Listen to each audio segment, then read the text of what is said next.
নমস্কার, আমি কিঞ্জল চক্রবর্তী। আজকে একটা জায়গা নিয়ে আমার একটু আলোচনা করার ইচ্ছে হলো আর কি।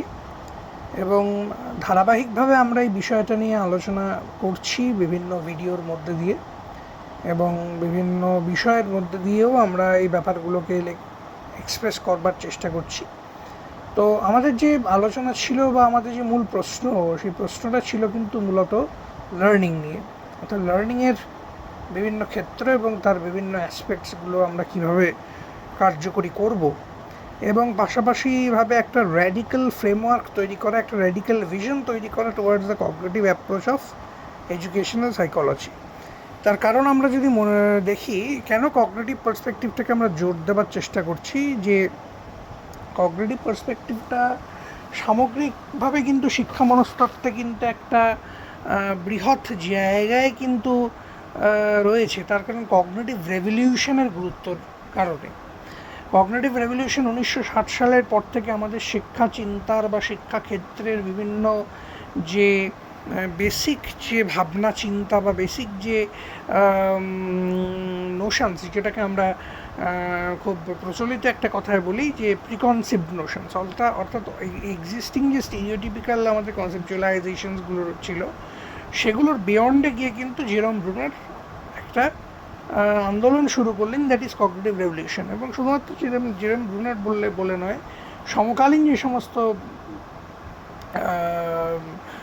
তাত্ত্বিকরা রয়েছে, নেইশার থেকে শুরু করে প্রত্যেকেই পরবর্তীকালে যারা কগনিটিভ থিওরিকে ইনকর্পোরেট করার চেষ্টা করেছেন, তারই ছাত্র হাওয়ার্ড গার্ডনার। এবং তিনি বলছেন যে ইন্টেলিজেন্স ইজ কগনিটিভলি স্পিকিং, এবং সেক্ষেত্রে তিনি বলছেন যে it can not be determined by paper pencil test. আমি ডিরেক্টলি পেপার পেন্সিল টেস্টের মধ্যে দিয়ে কিন্তু এই বিষয়টাকে জাস্টিফাই করতে পারবো না। জাস্টিফিকেশনের জন্য কিন্তু আমার একটা কগনিটিভ ইনফ্লুয়েন্সের প্রয়োজন।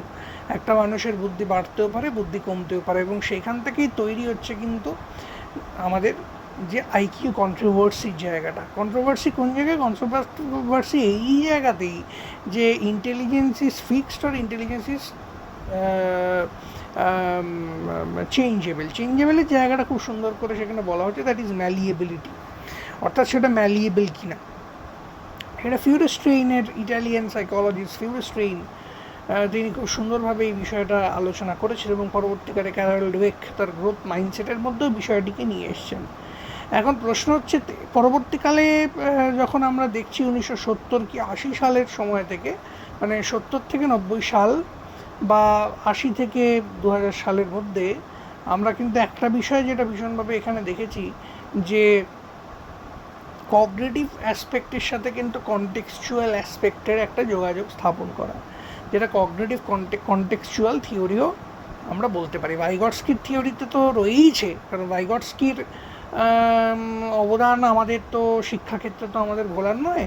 এবং সত্যি কথা বলতে আমি একজন শিক্ষার ছাত্র হিসেবে এই বিষয়টি মনে করি যে ভাইগটস্কি কিন্তু যথাযথভাবে অবহেলিতই হয়েছেন, কিছুটা অবহেলিতই হয়েছেন। তার যথাযোগ্য সম্মান কিন্তু তিনি পাননি, কারণ তার জীবনচর্যাটা যদি আমরা দেখি, সোশ্যাল কনস্ট্রাকটিভিস্ট প্যারাডাইমটা কিন্তু আমরা অনেকেই বলি এটা সামহাও ক্রিটিক্যাল থিওরি থেকে সম্পর্কযুক্ত, কিন্তু ভাইগটস্কি ভীষণভাবে কিন্তু ইনফ্লুয়েন্স ছিলেন কিন্তু মার্কসের দ্বারা।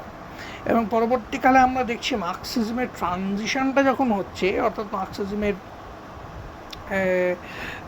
যখন প্রোডাকশন ওরিয়েন্টেশন থেকে সেটা কালচারাল ওরিয়েন্টেশনের মধ্যে যুক্ত হচ্ছে, ফ্র্যাঙ্কফার্ট স্কুল বা জার্মান ইন্টেলেকচুয়াল ট্রেডিশনের যখন জন্ম হচ্ছে, সেই ইনফ্লুয়েন্সটা কিন্তু ভাইগটস্কি ভীষণভাবে নিয়েছিলেন। কিন্তু প্রশ্ন হচ্ছে যে সময় পর্বটা হয়তো তার সাথে কিন্তু ম্যাচ করেনি, এবং আমার যেটা এখানে, এটা সম্পূর্ণ আমারই মত, মানে আমার এটা মনে হয় আর কি, কাজ করতে গিয়ে বা তার জীবনী পড়তে গিয়ে। কারণ আমি সবসময় এটা মনে করি যে আমাকে একজন খুব বিখ্যাত একজন মানুষ, তিনি আমার প্রণম্য অভিভাবক সম, তিনি আমাকে বলেছিলেন যে আমি মানে তার সাথে আলোচনার সময়ই আমি এই বিষয়টি জেনেছিলাম যে এত সুন্দর আপনি লেখেন কি করে। তো সেইতে বলেছিলেন যে কোনো থিওরি পড়ার আগে তার থিওরিস্টকে জানার ভীষণভাবে প্রয়োজন। অর্থাৎ যদি আমি সোশ্যাল কনস্ট্রাকটিভিজম পড়তে চাই বা ব্লুমস ট্যাক্সোনমি পড়তে চাই, তাহলে সেক্ষেত্রে ব্লুমকে জানাটা ভীষণভাবে প্রয়োজন। যদি ম্যাসলো পড়তে চাই, তাহলে ম্যাসলোকে জানাটা ভীষণভাবে প্রয়োজন। যদি বান্দুরা পড়তে চাই, বান্দুরাকে জানা ভীষণভাবে প্রয়োজন। বিশেষ করে আমি এইটুকু তো বলবোই যে দ্বিতীয় বিশ্বযুদ্ধের পরবর্তী স্তরে যে সমস্ত শিক্ষাবিদরা এসছেন, তাদের বিষয়টা পড়াটা তো ভীষণভাবে ইম্পর্ট্যান্ট, মানে আমাদের বিষয়গুলোকে জানবার ক্ষেত্রে। আমি যদি ভাইগটস্কিকে না পড়ি, তাহলে কিন্তু তার যে তো ভাবনা চিন্তা গড়ে ওঠার যে প্রেক্ষিত, তার যে কনটেক্সট, সেটা কিন্তু জানতে পারবো না। বা তার যে বেসিক ফাউন্ডেশন, তার ব্যাকবোন, তার মেরুদণ্ডটা কী, সেই জায়গাটা কিন্তু আমি কিছুতেই জানতে পারবো না। কাজেই সেটা কিন্তু জানাটা ভীষণ প্রয়োজন। কাজেই এই জায়গাটা থেকে আমার মনে হয়েছে যে সময় পর্বটা কিন্তু তার সাথে একেবারেই সাবলীল, মানে কোরিলেটেড ছিল, মানে অ্যালাইন্ড ছিল না। সময় পর্বটা কিন্তু ছিল পজিটিভিস্ট, এবং সেই সময়তে একদিকে যেমন বিহেভিয়ারিজম, আর একদিকে কিন্তু গেস্টাল্ট সাইকোলজি, এবং এই দুটোর ইন্টারাকশনের মধ্যে দিয়ে তার থিওরিটা কিন্তু তিনি জীবনদশায় কিন্তু তার জীবদ্দশায় তিনি কিন্তু প্রপারলি এস্টাবলিশ করে যেতে পারেননি। তার কারণ এক নম্বর হচ্ছে সেই সময়টা তো ইম্পর্ট্যান্ট, এবং তারপরে তার আকস্মিক মৃত্যু। মাত্র 36 বছর বয়সে ভাইগটস্কি কিন্তু মারা যান, এবং টিউবারকিউলোসিস রোগে আক্রান্ত হয়ে, এবং তার বাকি যে 3 ভাই ছিল তারাও কিন্তু মারা গেছেন একইভাবে। তো সেইভাবে তাঁর কনক্লুসিভ যে নোশনসগুলো কিন্তু তার দেখে যাওয়া হয়নি। এবং পরবর্তীকালে আমরা দেখি যে কনটেক্সচুয়ালিস্ট থিওরির ক্ষেত্রেও এই যে ভাইগটস্কি, তারপরে বারবারা রোগফের আলোচনা তো ভীষণ, যে সোশিও কালচারাল ডেভেলপমেন্ট, এই ডেভেলপমেন্টাল ইস্যুসটা আমি কী করে আরও র্যাডিক্যালি জাস্টিফাই করবো। কারণ র্যাডিক্যাল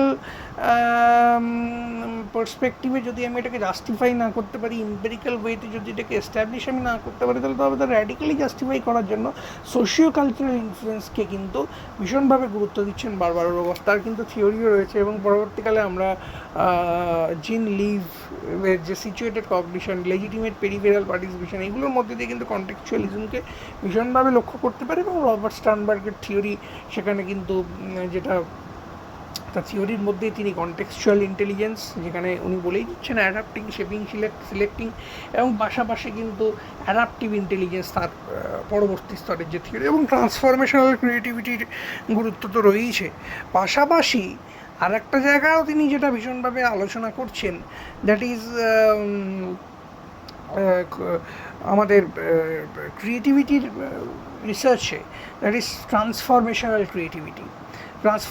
ক্রিয়েটিভিটির ক্ষেত্রে কিন্তু ভীষণ এই জায়গাটা আমাদের আলোচনার গুরুত্ব, যেখানে কিন্তু উইজডমের সাথে ক্রিয়েটিভিটিকে যুক্ত করে একটা ভ্যালিউ ওরিয়েন্টেড ক্রিয়েটিভিটি তৈরি করা, যেটা কিন্তু তার অপোজিট ধারণা ম্যালিগনেন্ট ক্রিয়েটিভিটির কিন্তু একদম অপোজিটে কাজ করবে।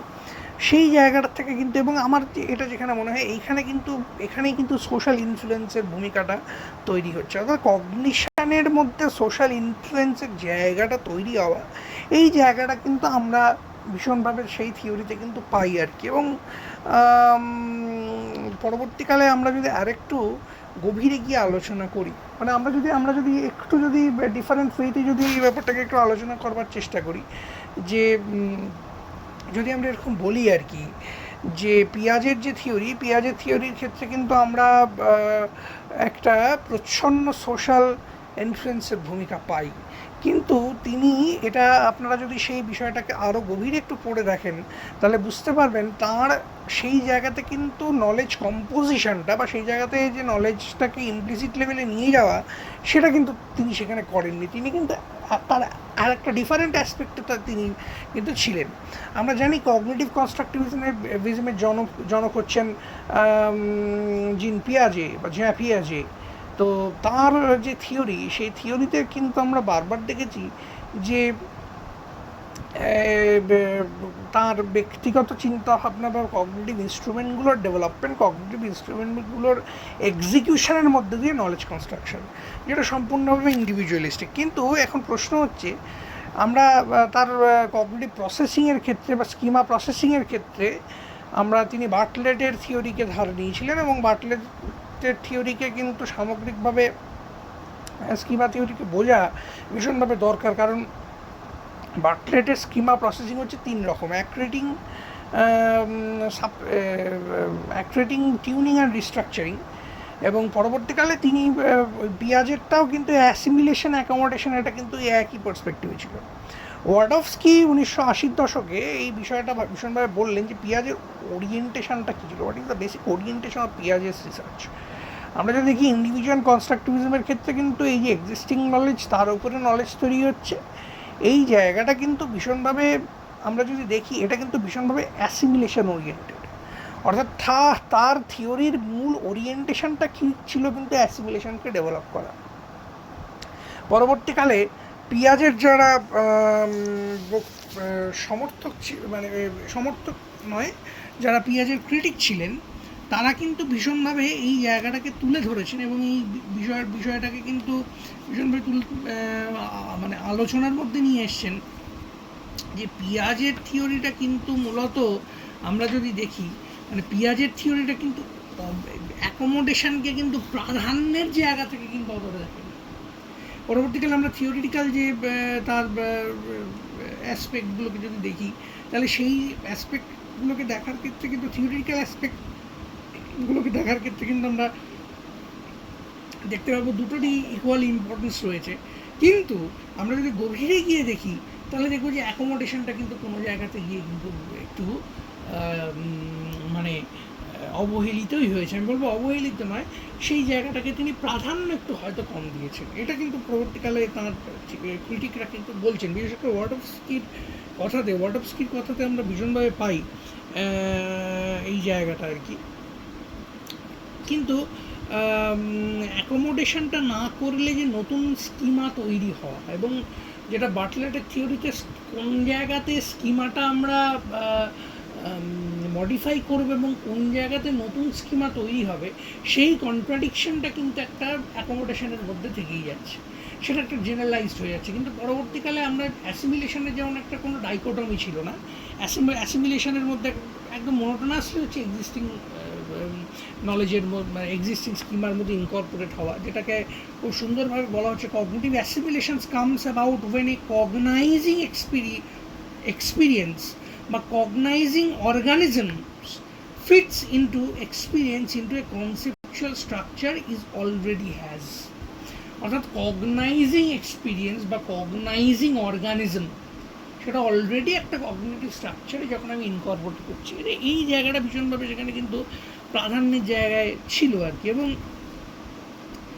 ডেভেলপমেন্টাল ইস্যুকে তিনি এতটাই প্রাধান্য দিয়েছিলেন যে সেইখানে কিন্তু মানে আমরা সেটা জেনেটিক এপিস্টেমোলজির জায়গার ক্ষেত্রে পরবর্তীকালে সেই থিওরিটা তিনি পরবর্তীকালে না, সেই থিওরিটা তিনি নিয়ে গেছিলেন। এবং জেনেটিক এপিস্টেমোলজির কারণটাই হচ্ছে একটা ফিলোজেনেসিসের